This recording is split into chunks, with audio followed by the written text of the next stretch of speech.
Komið sæl góðir hálsar. Í þessari einlögn ætlaði að taka sýnidæmi, þefinin með háðri og óháðri spennuleynd. Og við skulum bara dempa okkur í þetta. Þetta er langt dæmi. Það sem við þurfum fyrst að átta okkur á í rauninni, hvað erum við að gera? Hvað er það sem við erum að ultimately að reyna að gera? Það sem við erum að reyna að gera, Það sem við erum ultimately að reyna að gera er að við viljum taka þessa tvo punkta hér og við viljum taka rauninni allt sem er fyrir innan þessa tvo punkta og henda því í jafngildisrás. Þannig að við viljum bara standa uppi með einhverja þefinin spennu og eitthvað þefinin viðnám. Og í rauninni er þetta að fara margar leiðir að þessu. Það eina sem við þurfum að gera er að finna þessa spennu hér og við þurfum að finna viðnámið hérna þegar við lítum hérna inn í rásina í rauninni. Við getum farið margar leiðir að finna þefinin spennuna og þefinin viðnámið.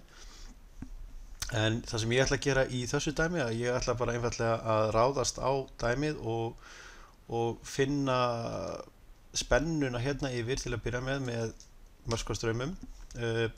Við getum ekki í þessu tilviki, þá getum við ekki gert eins og í hefðbundnu dæmum bara að hérna erum við með straumlind og við ætlum þá bara að opna hér og við ætlum að skamhleypa hér yfir að því að þetta er spennulind. Það er ekki hægt út af því að þessi hérna lind, að hún er háð í rauninni spennunni hér, þannig að það gengur eiginlega ekki alveg. Við getum ekki skamhleypt þessari hérna yfir því að við vitum í rauninni ekkert hana. Þannig að það er best fyrir okkur bara að sækja þessa spennu hér til að byrja með. Og ég ætla að gera það með Moskva-reikningi. Og af hverju er ég velja Moskva-aðferðina í staðan fyrir einhverja aðra? Það er því að ég sé strax að ég er með 1, 2, 3 Moskva-strauma. Ég er ekki með hér. Takk eftir því, það er ekki Moskva-straumur hér að því að hér erum við ekki með lokaða lúppu í rauninni. Moskva-straumur virkar bara í rauninni lokaðri lúppu eins og þessu hér.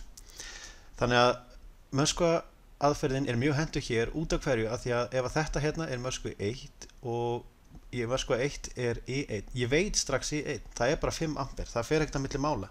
Það er 5 ampere sem fara hér, þannig að ég er strax búinn að losa mig við þá jöfnu í rauninni. Þannig að ég ætla bara að segja strax I1 5 ampere og ég ætla þá að fara að kíkja á hann hér og ég ætla að kalla hennan I2, gerst nú ekki fyrir hérna, svona I2 og þessi hérna er þá I3. Og áður en að ég fer áfram að þá skulum við aðeins gera okkur greina hverju við erum að leita af. Ég er að leita af spennunni yfir þessa tvo punkta hér og það segir sér þetta sjálft að ef ég veit strauminn hérna niður að þá get ég tekið þennan R2 hér og nota bara ómslögmálið og F er saman sem I sinum R. Ég veit viðnámið, það er 6 og ef ég veit strauminn að þá er ég búinn að finna spennuna og ef ég finn spennuna yfir hennan hér og yfir hennan hér að þá veit ég að svo spenna hér er svo sama hér, hérna og hérna. Af hverju? Því að þessi hérna punktar 2, þeir eru ekki lokaðir, þannig að hér fer engin straumur í gegn sem því það að R4 að það er þá, ef það fer engin straumur í gegn, það er 0 sinnum 4 eða sama sem 0, þannig að það er ekkert spennufall. Þannig að það er sama spennufall hérna og hér. Þess vegna get ég nota Moskva-aðferðina, eða þess vegna er hentugt að nota Moskva-aðferðina af því að ég get fundið strauminn hérna yfir svo fljótt. En við skulum halda áfram og ég er búinn að finna strauminn hérna. Ég veit hann bara strax, það er 5 ampere.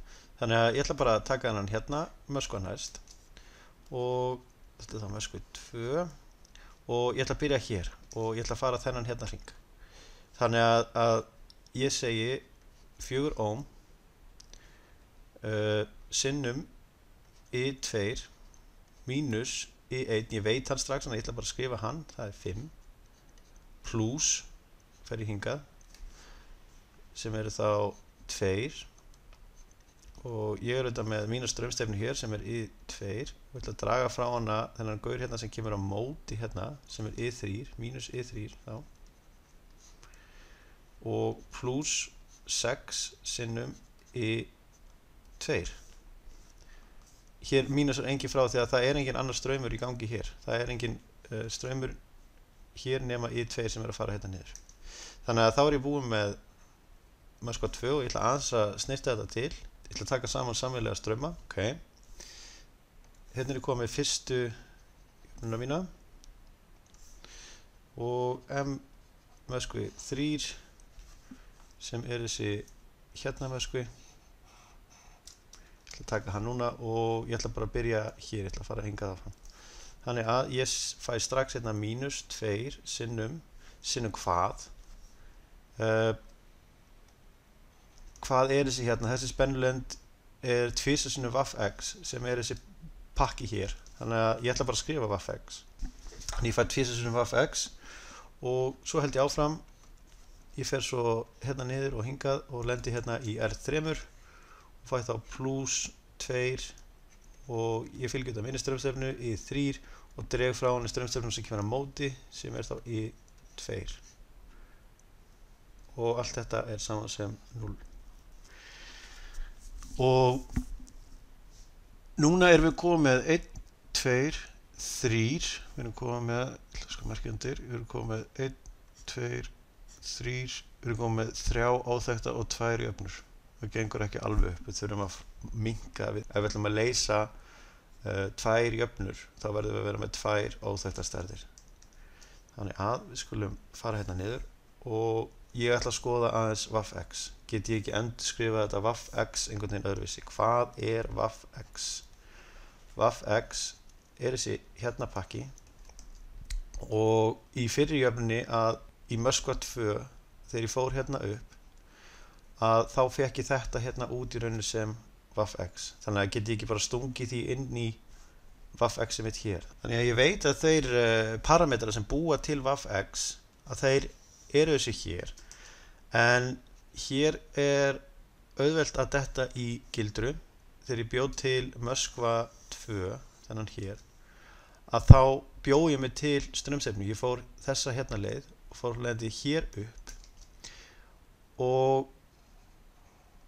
og ákvað bara það hér að þetta skildi verið í plus en vaff(x) er í rauninni í plus í hin áttina þannig að hér kemur mínus fyrir framan. Höldum áfram. Þannig að ég get tekið þennan vaff(x) hér og sett einfallega bara þennan hérna í staðinn fyrir.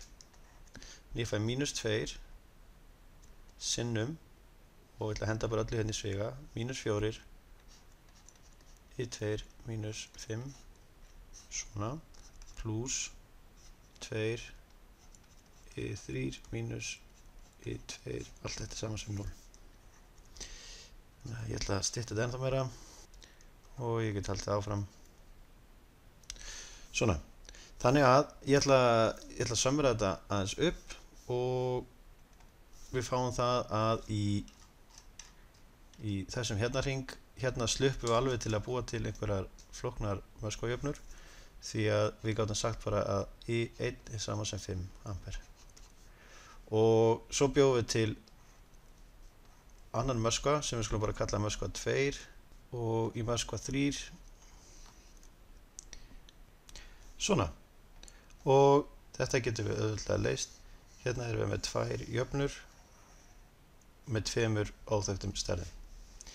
Þannig að ég ætla náttúrulega að vera að lengja myndbandið með því að sýna hvernig þetta er reiknað út en við fáum að I2 saman sem 3,3 ampere I3 10 ampere. Þið getið reiknað þetta í fylkjareikningi eða ef þið eru með Texasvél eða einfallega nota MATLAB eða það skiptir svo mikið máli bara svo lengi sem að þið leysið þessar 2 jöfnur.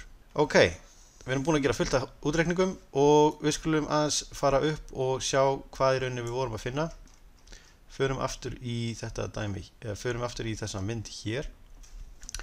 I2 var 3,3 ampere sem þýðir það að hérna niður eru 3,33 ampere og þá ætla ég að taka hennan hérna og nota Ohms lögmáli áðan, vaff sama sem I sinnum R, einfallega vaff sama sem 3,3, þetta þetta lótubröndið, hendur endalaust áfram, sinnum 6 og þetta 20 volt.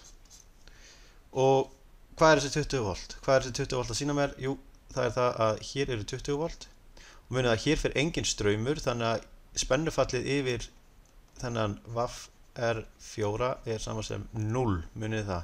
Það engin straumur sem þýðir það að það ekkert spennufall. Þannig að þessi 20 volt hér sem eru staðsett yfir þetta viðnám hér, að þau einfallega það sama og spennufallið yfir AB. Þannig að hér erum við búin að finna Thevenin spennuna og hún 20 volt. Þannig að við erum hálfþangað. Við erum búin að finna Thevenin spennuna en okkur vantar vissulega Thevenin viðnámið.